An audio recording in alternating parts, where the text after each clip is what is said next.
Tuhan bisa ditemukan di mana saja ya. Tapi Tuhan bukan siapa saja kan. Tuhan bisa ditemukan di mana saja dengan cara apapun begitu. Tidak hanya memang tentunya kita doa visi, kita misa, tidak hanya itu. Tapi Tuhan bisa kita temukan dalam perbuatan-perbuatan kita, perjumpaan kita juga dengan orang-orang di sekitar kita kan.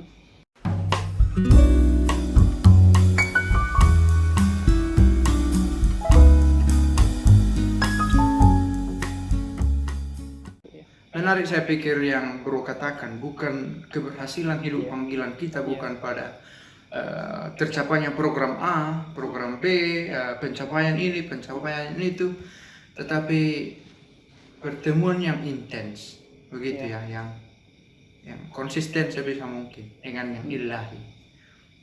Menarik itu. Nah, oke, terkait dengan panggilan.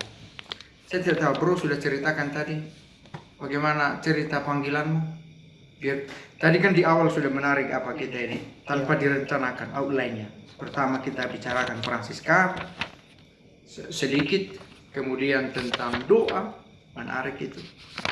Lalu kemudian tentang panggilan. Bagaimana ceritanya masuk dirimu ke konven? Oke. Ini ada beberapa ciri khas panggilan ya, yang setidaknya saya coba refleksikan dan pikirkan gitu. Kapan seorang itu tahu bahwa memang dia sungguh dipanggil oleh Tuhan gitu. Terutama bagi kita ya yang sudah ambil bagian, sudah memilih lah. Oke, kita sudah dipanggil, kita di dalam ini. Yang pertama itu dia merasakan kebahagiaan dalam hidupnya. Jadi ketika dia sudah ada dan ambil bagian dalam pola hidup yang dia ambil itu, dia merasa bahwa dia bahagia di situ. Dia merasa bahagia.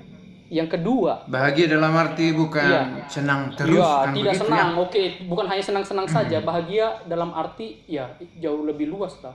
Walaupun kita mungkin ditantang, tapi kita tetap berbahagia atas pilihan yang kita sudah ambil ini, begitu. Itu kebahagiaan. Itu ciri pertama. Yang kedua, ciri khas dari panggilan adalah perkembangan, begitu. Maka dalam proses pendidikan selalu dilihat perkembangan. Karena ini ciri dari panggilan orang. Ya. Orang yang dipanggil pasti dia berkembang. Karena apa? Karena dia bahagia dalam hidupnya.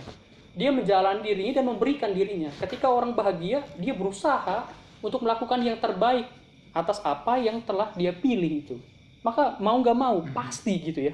Dia akan berkembang dalam pola panggilan. Tentu dengan anugerah atau karisma yang diberikan Tuhan kepada dirinya masing-masing ya.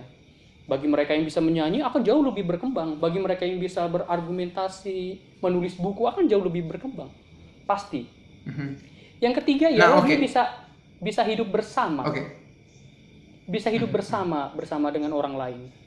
Gitu ya. Pertama dia bahagia, dia berkembang dalam panggilan ini. Yang ketiga itu bisa hidup bersama dengan orang lain. Dia tidak memilih-milih. Itulah hidup bersaudara kan? Hidup bersaudara, bukan hidup berteman. Beda bersahabat, sahabat, teman dengan bersaudara itu beda. Teman itu bisa kita pilih, sahabat pun bisa kita pilih mana yang cocok untuk saya. Tapi bersaudara kita nggak bisa pilih. Bahkan dalam terminologi Fransiskan, saudara adalah rahmat. Karena kita nggak bisa pilih. Saya nggak bisa pilih ketemu sama siapa di biara ini, gitu ya. Jadi ketika dia merasa terpanggil, dia bisa hidup bersama. Dan yang terakhir, dia tidak akan jadi batu sandungan bagi yang lain. Tidak akan jadi batu sandungan dalam arti dia mempersulit hidup orang lain.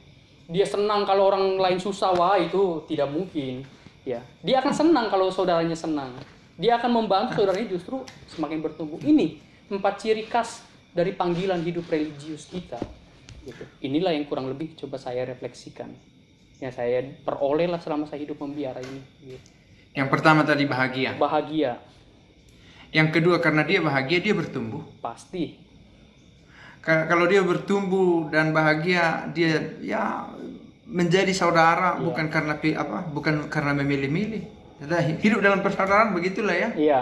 Yang keempat, dan sebagai saudara tidak menjadi batu sandungan, tidak mempersulit hidup orang lain. Menarik. Nah, bukan pertanyaan saya, pertanyaan orang di sini. Bagaimana kalau misal saya tanya ya, Frater Bobby, bagaimana supaya saya tahu saya ini terpanggil atau tidak? Iya. Mana tahu saya punya panggilan, saya tidak tahu. Pasti dia Saya tahu memang tidak. kalau dia dipanggil. Oke. Karena panggilan itu terdengar, ya tidak hanya dengan indera telinga kita ya, tetapi pendengaran yang jauh lebih rohani. Mungkin hati kita tergerak ketika kita melihat sosok pastor, sosok frater, sosok suster. Hati kita itu bergetar rasanya begitu. Bergetar bukan artinya jatuh cinta seperti anak-anak zaman sekarang ya. Anak zaman sekarang ini bergetar jatuh cinta, tidak. Jatuh cinta bukan ketertarikan biologi, tetapi kekaguman yang menarik orang gitu ya. Dan kekasannya yang lain ialah kalau kamu dipanggil, pasti rasa itu, keinginan itu akan muncul lagi ketika kamu berusaha menekan itu. Saya pernah alami itu dulu. Saya memang mau jadi pastor begitu. Tapi ketika saya mulai dekat, punya teman, waktu SMA ya punya pacar gitu ya. Waktu menjelang lulus, hal itu muncul lagi. Jadi dia bukan hanya perasaan semata yang selesai ketika kamu tekan, tidak. Dia akan muncul lagi. Ah, inilah kehendak Tuhan. Inilah pergerakan suara Allah di dalam hati setiap orang yang memanggil kita secara khusus. Dan ini khas sekali, panggilannya khas. Tidak seperti panggilan umum, dipanggil untuk menikah dan lain sebagainya. Ini panggilan khas untuk mengabdi Tuhan. Jadi kekhasan itu pasti dia tahu. Dan sama seperti rumusan teologi kan, iman muncul dari pendengaran. Fides ex adiutu. Jadi iman itu muncul dari pendengaran. Panggilan kita pun muncul dari pendengaran itu, pendengaran dari suara Allah yang menggema di hati kita, yang akan terus menggelorakan hati kita untuk ambil bagian. Percayalah, ketika Tuhan memanggil kita, dia akan terus bergema terus. Nah, oke. Ya. Kadang gema atau suara ini tidak begitu terang, bro, karena dia kan bukan selalu empirik. Betul. Tidak selalu empirik. Oke, saya mendengar begitu ya, Samuel sampai 3 kali mengatakan bahwa tidak begitu terang, harus berkali-kali. Nah, bolehkah saya tidak begitu yakin saya ini terpanggil atau tidak, tapi saya coba dulu lah. Mana tahu terpanggil. Apakah itu satu opsi yang cocok untuk dianjurkan? Coba bukan dalam arti bukan dalam arti nol ya. Saya ragu. Maka lebih baik saya coba dulu, kalau keluar ya, kalau lanjut saya nikmati, lanjut. Bagaimana menurut bro dengan itu? Iya, menurut saya mau sedikit agak nakal, tanda petik ya. Saya mau sedikit mungkin bukan mengoreksi sih, mengubah sedikit makna dari apa yang diucapkan dalam konteks Injil ya. Banyak yang dipanggil, sedikit yang dipilih katanya. Dipilih, oke. Saya justru berpikir seperti ini. Oke ya, saya gunakan tanda petik ini. Banyak yang dipanggil, tetapi sedikit yang memilih justru. Mengapa? Banyak dalam hidup kita, dalam konteks hidup penjara ini, begitu banyaknya orang dipanggil begitu. Dulu angkatan saya mungkin sekitar 15 orang waktu postulan. Sekarang ini tinggal 4 orang gitu ya. Mungkin juga pengalaman bro pun begitu juga kan. Pengalaman orang pun banyak juga, akan sampai puluh-puluhan begitu ya. Tetapi sedikit orang yang memilih untuk tetap setia, memilih untuk melaksanakan konsekuensi yang ada. Mungkin yang coba-coba itu pun, mungkin ya, tadi dalam tanda petik ya coba-coba, benar nggak sih saya dipanggil? Sekarang pertanyaan itu dibalik dengan, sungguhkah kamu memilih? Ya, dengan sungguh-sungguhkah? Atau hanya mau coba-coba saja? Ketika orang hanya mau coba-coba dan ketika dia merasa, wah ini tidak enak, wah ini nggak sesuai dengan saya, ya dia akan otomatis tersingkir. Ini saya membalikan dalam arti tertentu. Saya tidak mengandaikan meniadakan rahmat ya. Rahmat itu kan harus tanggapi juga dengan iman, dengan perbuatan kita. Maka saya melihat seperti itu. Begitu banyak orang yang dipanggil, tapi sedikit orang memilih untuk tetap setia, melaksanakan apa yang harus dilakukan sesuai dengan panggilannya. Ya, saya mau menjawabnya dari sisi itu begitu.